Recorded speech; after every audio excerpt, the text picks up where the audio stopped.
Códigos secretos dos orixás. Umbanda Parte 3. A Umbanda talvez seja uma das religiões mais interessantes do Brasil, já que une elementos do catolicismo, do espiritismo, da religiosidade africana, indiana e indígena. Parte 1 e Parte 2. Goiás News. Notícias sem mais delongas, vamos para a notícia. No início do século XX, exatamente em 1908 no Rio de Janeiro, um homem simples chamado Zélio Fernandino de Moraes foi convidado a fazer uma visita à Federação Espírita de Niterói. Ali, corria boca a boca a miúda, um papo muito estranho. Se dizia que um homem foi curado de maneira inexplicável de paralisia. E claro, Sr. Zélio, como um bom curioso, foi reunião ou sessão espírita. Mas algumas mais estranhas ocorreram iniciada a sessão. Zélio, tomado por uma força desconhecida, levantou-se dizendo: "Aqui está faltando uma flor." Então, quebrou todos os protocolos. Saiu da mesa, andou até o jardim e voltou com uma rosa branca em mãos. Em seguida colocou a rosa branca sobre a mesa. Imediatamente todos ficaram chocados, estranhando a atitude do homem, mas aos poucos recompuseram a mesa. Contudo, minutos depois houve uma grande manifestação de espíritos. Tudo normal, claro, estavam em um centro espírita, porém daquele tipo de manifestação ninguém jamais havia visto. Os médiuns incorporaram espíritos de indígenas e de escravos africanos. Mas o dirigente da casa não gostou nem um pouco do que viu. E convidou essas entidades a se retirar, porque eram tidos como espíritos atrasados. A força estranha que estava em Zélio passou a questioná-lo. Indagava sobre o porquê não aceitavam a comunicação, porque os julgava. Julgava serem atrasados, só por causa de suas cores e posições sociais quando estavam vivos. E disse mais: "A partir de amanhã estarei na casa de Zélio para cumprir a missão que o plano espiritual me confiou." E disse mais.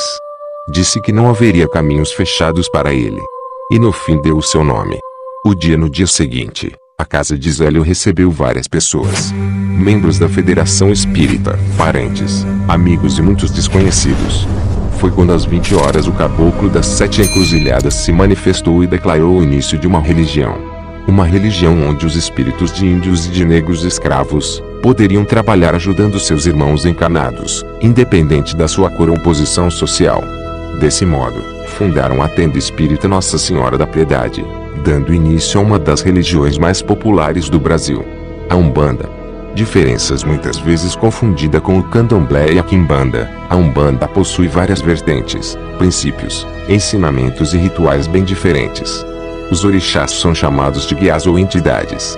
Existem falanges, entidades espirituais, chefes de terreiro, pai de santo, mãe de santo, preto velho, passe, entre outros termos utilizados, mas que não são compreendidos de forma clara. Vejamos. A Umbanda tem 3 princípios: fraternidade, caridade e respeito ao próximo. Para eles existe um único Deus supremo e onipotente, chamado de Zambi, Olorum ou simplesmente Deus. Os orixás são seres que estão em plano superior, que cada um em sua forma representam os elementos da natureza, do planeta e claro suas próprias características humanas. No caso da Umbanda, a forma de comunicação entre os dois mundos, o físico e o espiritual, se dá pela mediunidade. Crê em reencarnação e que a alma seja imortal. Mais diferenças, mas Wagner, os orixás são espíritos. E tudo mesma coisa. Ou há alguma diferença entre eles? Assim, vejamos, os espíritos e suas várias formas de atuar, podem ser, alguns, espíritos desencarnados, isto é, espíritos de pessoas que já morreram. Por exemplo, os caboclos, os preto velhos, as crianças, as ciganas, os boiadeiros, os malandros, os izus e as pombagiras. Porém aqui também entram os quimbas. Esses são os espíritos obsessores e sem luz que se alimentam das fraquezas humanas, como ódio, vingança e vícios. 2. Do outro lado temos os guias. Eles são mensageiros divinos, dos orixás. Espíritos de luz em evolução que protegem e orientam os vivos devido à sua grande vibração. Para a maioria dos umbandistas, os espíritos, após subir o grau na evolução, passam a fazer parte de um grupo específico, a fim de continuar sua evolução espiritual até reencarnar. Esses grupos são chamados de falanges. Mais e mais diferenças viram as várias diferenças entre o Candomblé e a Umbanda, inclusive o que tratamos em vídeos anteriores. Mas talvez o que fique claro nesta diferença são as músicas. Embora tenha uma raiz cultural africana, a Umbanda é brasileira, então evidentemente as músicas são cantadas em português. Ou melhor, as músicas são chamadas de pontos da Umbanda ou a Umbanda. Bem, acho que agora ficou claro. No entanto, quando falamos de Umbanda ou da Umbanda, devemos levar em consideração o português ou as regras gramaticais. Mas como você é inteligente, irá entender facilmente. Seguinte, a Umbanda no singular é a religião no todo, porém quando se trata do plural ela é dividida em partes.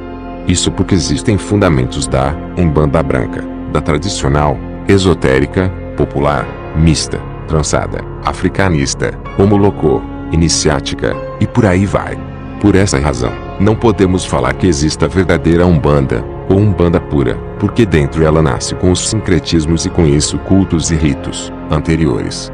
Isso é importante você saber porque, como dito em vídeos anteriores, incansavelmente eu bato nessa tecla. Para quem assiste ao Mundo Proibido, não passe vergonha achando que sabe tudo, ou pior, ofender quem professa fé nessa religião, por não entender um rito de um determinado terreiro.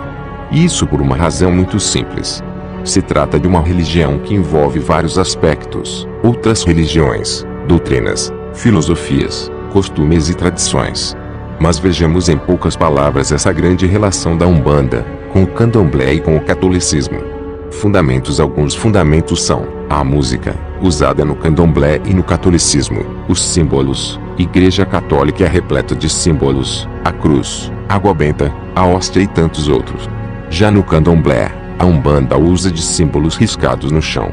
As velas e a defumação estão presentes nas três religiões, mas isso, se você me acompanha, já sabe, porque fiz um vídeo exatamente sobre o incenso presente em várias religiões e doutrinas.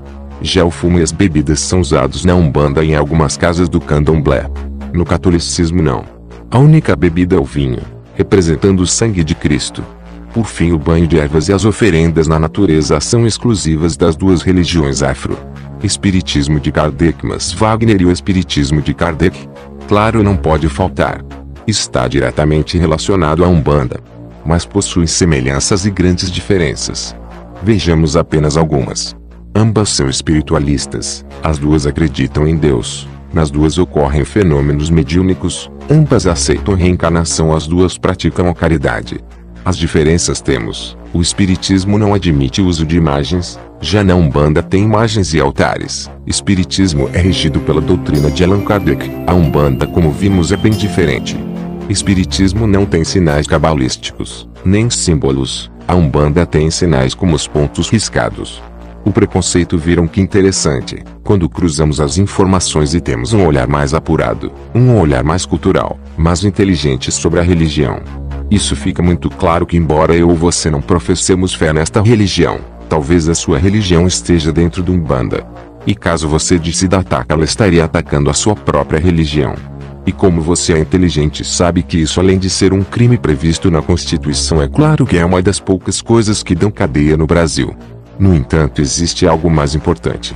Eu particularmente tenho convicção que sua crença, a crença que você professa, te ensine a atacar seu irmão ao invés de amá-lo. Essa parte é sua interpretação, seu achismo e seu preconceito com outro que pensa e crê em algo diferente de você.